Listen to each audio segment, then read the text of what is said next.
जंगल में चमेली कौवी अपने पति कड़कनाथ और बेटे कालू कौवे के साथ रहती थी। चमेली कौवी का पति टैक्सी चलाता था। एक दिन उसकी टैक्सी का एक्सीडेंट हो जाता है और चमेली की पति की मौत हो जाती है। कड़कनाथ की मौत के बाद चमेली कौवी के लिए घर चलाना बहुत मुश्किल हो गया था। तब उसने अपने बेटे कालू कौवे को एक होटल में नौकरी दिलवा दी। इस तरह कई साल गुजर गए। अब कालू कौवा बड़ा हो चुका था। एक दिन चमेली कौवी भोजन देती हुई कहती है, बेटा, मैं बूढ़ी हो चुकी हूँ। जिंदगी कब साथ छोड़ दे कुछ पता नहीं। मुझे रात दिन तेरी चिंता सताती रहती है। मेरे मरने के बाद तेरा क्या होगा? माँ, तुम ऐसी बातें क्यों कर रही हो? तुम्हें तो अभी बहुत जीना है। वो सब तो ठीक है बेटा, मैं सोच रही हूँ तेरी शादी कर दूँ। बहू घर में आ जाएगी तो मेरा भी बोझ कम हो जाएगा। अगर तू कहे तो मैं तेरे लिए कोई अच्छा रिश्ता देखना शुरू कर दूँ। माँ, तुमने मेरी शादी करने का मन बना ही लिया है। तुम्हें मना करने वाला कौन होता हूँ? जो तुम्हें ठीक लगे वो करो। अगले दिन चमेली कौवी हरी तोती के पास जाती है। क्या बात है चमेली भाभी, आज मेरे घर आना कैसे हुआ? क्या बताऊं बहन, अपने कालू के लिए मैं एक अच्छा रिश्ता तलाश कर रही हूँ। तुम्हारी नजर में कोई अच्छा रिश्ता हो तो मुझे बताओ। ये बात आपने बहुत अच्छी कही भाभी। ये देखो, कल ही एक चिड़िया की फोटो आई है, टुनटुनी नाम है। इसके साथ तुम्हारे बेटे की जोड़ी बहुत अच्छी रहेगी। बस एक ही कमी है, तुम्हें दहेज में कुछ भी नहीं मिलेगा। हरी तोती, मुझे अपने बेटे का घर बसाना है। मुझे दहेज नहीं चाहिए।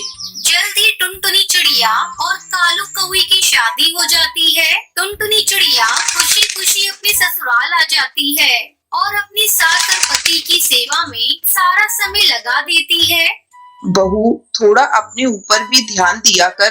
दिन भर मेरी और कालू की सेवा करती रहती है। मैं तुमसे बहुत खुश हूँ। इसी तरह समय गुजरने लगता है। टुनटुनी चिड़िया एक बच्ची की माँ बन जाती है। घर में खुशियों का माहौल था। अचानक एक दिन कालू की होटल का मालिक होटल को बंद कर देता है। अब क्या होगा माँ? घर का खर्च कैसे चलेगा? मैं अपनी इस नन्ही सी बच्ची का पालन पोषण कैसे करूँगा? आप इतना मत घबराइए जी, इतना घबराएंगे तो कैसे काम चलेगा? हिम्मत रखिए, जल्द ही आपको कोई नया काम मिल जाएगा। हाँ बेटा, बहू ठीक कह रही है। तू इतना मत घबरा, हम सब तेरे साथ हैं। अगले दिन से कालू कौवा नए काम की तलाश में इधर उधर भटकने लगा, लेकिन उसे कोई काम नहीं मिला। एक महीना गुजर जाता है।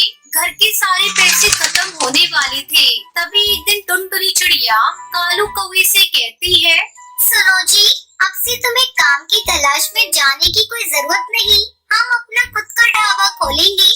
तू पागल हो गई है क्या बहू? तुझे पता भी है ढाबा खोलने के लिए हमें एक दुकान किराए पर लेना होगा और अपने पास इतना पैसा भी नहीं है। अरे माँ जी, ढाबा खोलने के लिए दुकान की कोई जरूरत नहीं। ससुर जी की टैक्सी है ना, बहुत दिनों से गोदाम में पड़ी है। कालू जी आप जाइए और जाकर उसकी मरम्मत करवा कर ले आइए। हम लोग टैक्सी में ढाबा खोलेंगे और जंगल में घूम घूम कर अपना बनाया हुआ भोजन सस्ते दाम पर जंगल के पक्षियों को खिलाएंगे। अब कालू कौवे के टैक्सी ढाबे को देखकर कुछ पक्षी उसके ढाबे पर आते हैं। टुनटुनी चिड़िया कालू कौवा मिलकर बड़े प्यार से अपने टैक्सी ढाबा का बना हुआ भोजन उन पक्षियों को खिलाते हैं। इस तरह टुनटुनी चिड़िया और कालू कौवा मिलकर अपना ढाबा चलाने लगे और खुशी खुशी अपने परिवार के साथ रहने लगे। मथुरा के जंगल में सुंदरी कौवी अपनी बहू टुनटुनी चिड़िया और बेटे कालू कौवे के साथ रहती थी। सावन का महीना शुरू हो गया था। जंगल में चारों तरफ हरियाली ही हरियाली नजर आ रही थी। एक दिन सुबह सुबह सुंदरी कौवी अपने बेटे के साथ बैठी चाय पी रही थी। माँ, ये सुबह सुबह टुनटुनी कहाँ चली गई? दिखाई नहीं दे रही है। पता नहीं बेटा कहाँ गई है, मुझे बताकर नहीं गई। यही कहीं पड़ोस में गई होगी, अभी आ जाएगी। तू चाय पी, ठंडी हो जाएगी। दोनों माँ बेटे चाय पीने लगते हैं। तभी टुनटुनी चिड़िया हाथों में पूजा की थाल लिए घर के अंदर आती है। अरे बहू, इतनी सुबह सुबह तो कहाँ चली गई थी? हम दोनों चाय पर तेरे इंतजार कर रहे थे। देख, तेरी चाय ठंडी हो गई। माँ जी, आपको नहीं पता, सावन का महीना शुरू हो गया है और सावन के महीने में मैं बिना पूजा किए कुछ भी नहीं करती। इसलिए मैं सुबह सुबह मंदिर चली गई। उस समय आप लोग सो रहे थे। मैंने आप लोगों को उठाना सही नहीं समझा। ये लीजिए प्रसाद। टुनटुनी चिड़िया अपनी सास और पति को प्रसाद देती है। जा बहू, अब जाकर कालू के लिए नाश्ता बना दे, नहीं तो बिना नाश्ता किए भूखा पेट चला जाएगा। जा फिर बात करते हैं। टुनटुनी नाश्ता बनाने चली जाती है। शाम को जब कालू कौआ अपने ऑफिस से घर लौटता है तो टुनटुनी उससे कहती है, सुनो जी, इस सावन में मेरे लिए एक डाल पर झूला डाल दो, फिर मैं उस पर बैठूंगी और तुम मुझे झुलाना। अरे पागल हो गई हो क्या, जो मैं अपना काम धंधा छोड़कर तुम्हें झूला झुलाने आऊंगा? अब तो बचपना भूल जाओ। नहीं, इस सावन में आपको मुझे झूला झुलाना ही पड़ेगा। तुम ये सब क्या फालतू की बातें कर रही हो? तुम कोई छोटी बच्ची हो क्या जो मैं तुम्हें झूला झुलाऊंगा? क्यों मेरा मूड ऑफ कर रही हो सुबह सुबह? इतना कहकर कालू कौआ गुस्से में वहाँ से चला जाता है। इस तरह 2 दिन बीत जाते हैं। टुनटुनी चिड़िया अपना मुंह फुला लेती है। वो सारा काम करती लेकिन किसी से कोई बात नहीं करती। बहू, तू तो जानती है कालू को अपने ऑफिस से फुर्सत नहीं मिलती। वो तुम्हारी जिद को पूरा कैसे करेगा? माँ जी, मैं क्यों उन्हें पूरा दिन झूला झुलाने को बोल रही थी? बस थोड़ी देर ही तो झूला झुलाना था। पिछले सावन में भी उन्होंने मुझे झूला नहीं झुलाया था। मेरी सभी सहेली अपने पतियों के साथ झूला झूलेंगी और एक मैं ही हर साल की तरह रह जाऊंगी। बहू, तुझे झूला ही झूलना है ना? तू ऐसा कर, पर्दे के पाइप में रस्सी बांधकर झूला लगा ले। शाम को जब कालू घर आएगा तो मैं उसे बोल दूंगी वो तुझे झूला झुला दे।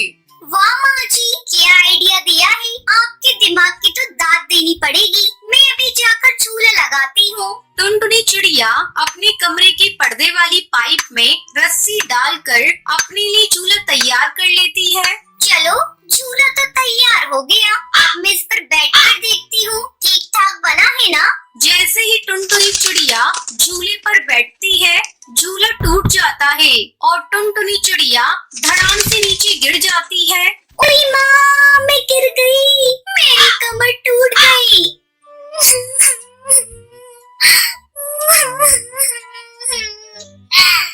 टुनटुनी के रोने की आवाज सुनकर सुंदरी कौवी वहाँ आती है। अरे बहू, तू नीचे कैसे गिर गई और तू इतना चिल्ला क्यों रही है?